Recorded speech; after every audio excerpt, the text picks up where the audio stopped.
Hello everybody, this is Bird Brain, where here we are, nerdy for the birdies. Training camp is underway, and I've been spending the past week watching clips, getting reports from beat writers, listening to podcasts, and trying to get a feel for what's happening at Eagles training camp. So I came up with a few observations that I really want to talk about with camp, and yeah, so let's get into it. Now, before I do, actually, let's take a quick second to pause. I want to make something very clear. You got to be careful on what you're hearing at camp, because sometimes you get conflicting information. Sometimes you hear, oh, that's a great catch, and other people's like, yeah, well, it would have been a sack in the real game. And it's hard to really know. I don't pay attention to the stats. I don't really care what, Jalen's completion percentage was on a given day, because we don't know what this situation in the drills they were running was and where it favored who, and you know what I mean? So it's not something where I take everything I hear literally, because you will hear different people describe the same play in different ways. They'll say, oh yeah, this corner got beat. But it's like, yeah, well, he got beat, but he also was running step for step, and he had good coverage. The ball was just put in the great place. So it's this weird kind of back and forth thing that happens with training camp. It's hard to really parse it out unless you see it with your own eyes. So anyways, here are my observations. So my first one is the battle for CB2, and it's gone back and forth a little bit in camp. Keely Ringo kind of started off on a little bit of a slower foot, got beat a few times in camp, and then Adoree Jackson, I think recently he's kind of taken a step back, and Ringo's taken a step up, so it's kind of gone a little bit of back and forth here, and that's kind of interesting. So in my opinion, I think if it's close, you go with Keely Ringo. He's the younger guy, he's the guy that you have for a longer contract, and I think Keely Ringo at this point needs the snaps. I see people say, oh, we're a championship team, we need to go get a corner. There's not much out there at this point. I don't think there's players on the market that are significantly better than what we have right now. That's just what the situation is. I mean, otherwise they'd be in Miami right now, because their secondary is dropping like flies. But anyway, I just think that Keely, if he can win this job, I think it really solidifies the draft pick, and then you have your outside corner tandem, Quinan and Keely, for 2 years, and you don't have to think about it anymore. So I think if it's close, they're going to lean on the younger guy, the guy who needs the reps, if he needs experience. But I wouldn't say rule out Adoree Jackson either. I think it's been a nice back and forth battle, and I think they both have put up a good fight. But speaking about cornerback, we're going to talk about the CB1 of this team, Quinan Mitchell, who has been described as one of the best players at the practices, which is big, because if you're a cornerback, typically these training camp drills tend to slant more towards offense, but he's held his own. He's primarily gone up against A.J. Brown, and he's held his own against A.J. Brown. He got an interception off of Jalen Hurts targeting A.J. Brown a couple days ago, so Quinan's held his end of the stick.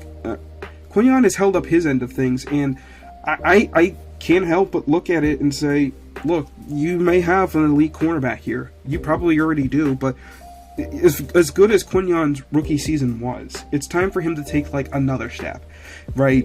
See if he can get into the Pro Bowl conversation, the All-Pro conversation. I think there's plenty of competition for it, but I think he can very much make his name even bigger than what it is. I think he's up for a very big year. And speaking of our other cornerbacks, so all three of my first takes all have to deal with cornerbacks. Well, except this one may not be this year, is Cooper DeJean in his new role on this defense. And I kind of wanted to explain it a little bit more, because I've heard some people say things like, oh, why are they moving Coop to safety? He's a great nickel. And a big reason is the Eagles do not want Cooper DeJean off the field at any point in time.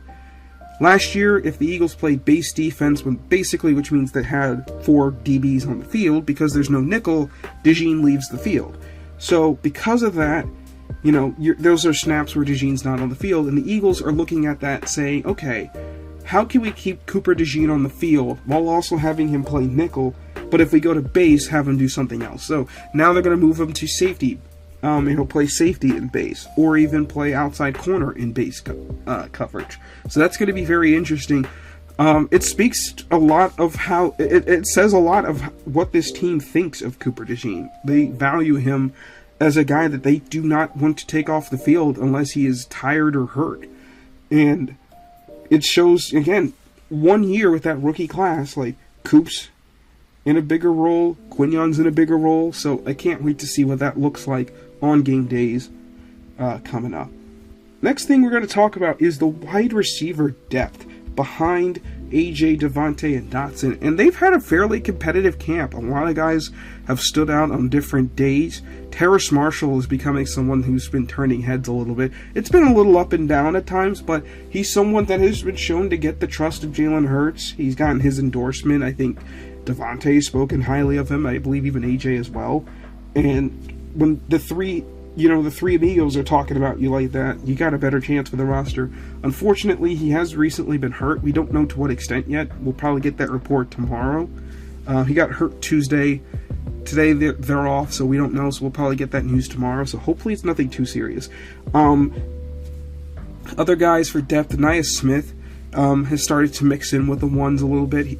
Mostly because of injuries, but he started to make some plays in one-on-ones. He's done a really good job working against Cooper DeJean. So, hey, if he could show up this year, that'd be great. There's some other guys on this roster, too, that I'm curious to see. Some of the UDFA receivers I'm curious to see in the preseason, how they look in those games, and the kind of things they can do. I've heard a lot of positive things.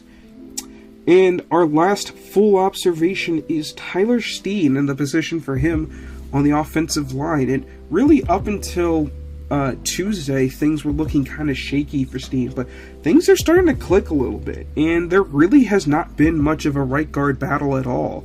It's been Steen taking all the snaps.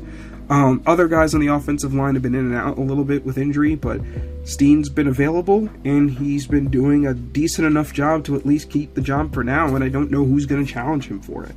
So it's a thing to keep an eye on. And the thing about Tyler Steen is, pretty much no matter how good he's going to be, he's most likely going to be the weakest on the line, because you have 2 all-pro tackles on the outside, you have an all-pro, Pro Bowl caliber guard with Landon, and then you have a very good to Pro Bowl center in Cam Jurgens. So if all Tyler Steen is average with everyone else around him, he'll hold up fine, and the offensive line will continue to be good.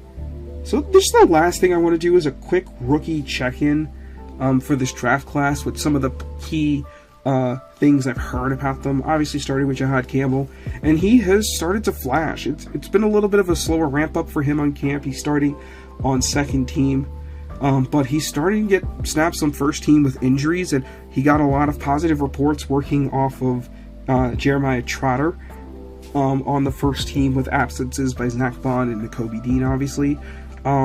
He's had some struggles here and there, but again, he's still ramping up from his injury, and he's still, again, getting adjusted to the NFL, but you got to be excited about it. Makuba, unfortunately, got hurt in a collision recently, so there's some concerns there about his size and how much time is he going to miss during camp. Miles Hinton has been the rookie offensive lineman to stand out positively, and a lot of people believe that he's the one that's shown the most promise so far in camp, and we'll see how far that goes. I'm very curious to see all the offensive linemen get snaps in the preseason as well. And that's really it for the rookies. The others have been fine. We haven't heard a ton about them. Mac McWilliams has made some nice plays. He had a PBU against Johnny Wilson, which Mac McWilson is 5'10", Johnny Wilson 6'6", so that sounds great for Williams. Not so great for Wilson, but we'll see. Anyway, so hope you guys enjoyed this. We'll be doing this pretty much weekly. Anyways, this is Bird Brain. Hope you all enjoyed being nerdy for the birdies today. Fly Eagles fly, and see you around.